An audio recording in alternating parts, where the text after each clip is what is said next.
अगर आप चाहते हैं शिवांगी फिल्म्स का वीडियो सबसे पहले आप तक पहुंचे, तो लाल बटन दबाकर हमारे चैनल को सब्सक्राइब करें और बेल आइकन दबाना ना भूलें। आप सुन रहे हैं युवा स्टार अखिलेश लाल यादव को। Shivangi recording studio Rajgir. की बताई रे भैया अपन दिल हवा के बात कल हेटे कहटर रोका के छोड़ी देला कौरे हाथ।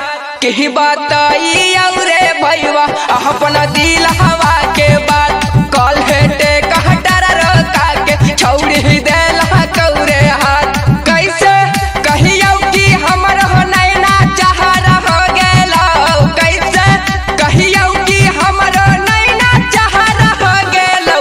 तो हमारा भाटे पर के छाउड़ी से प्यार हो गेलो, हेरे भाटे पर के छाउड़ी से प्यार हो गेलो रे भैया।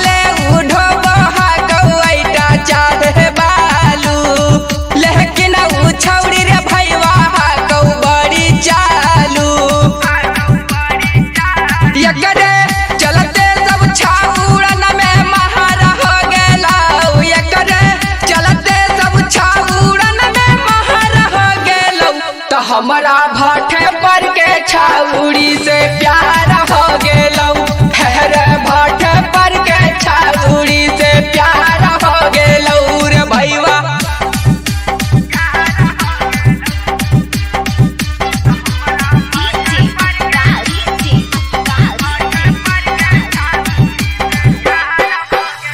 पेन्ही के सोटा छौड़ी हाथ के बहलैला कऊ प्यार करेला हमरा उहे तासी खैला कऊ। सुन ले पेन्ही के सोटा छौड़ी हाथ के बहलैला कऊ प्यार करेला हमरा उहे तासी खैला कऊ। राइटर हमन अखिलेश भी तैयार हो गेलो, राइटर हमन अखिलेश भी तैयार हो गेलो।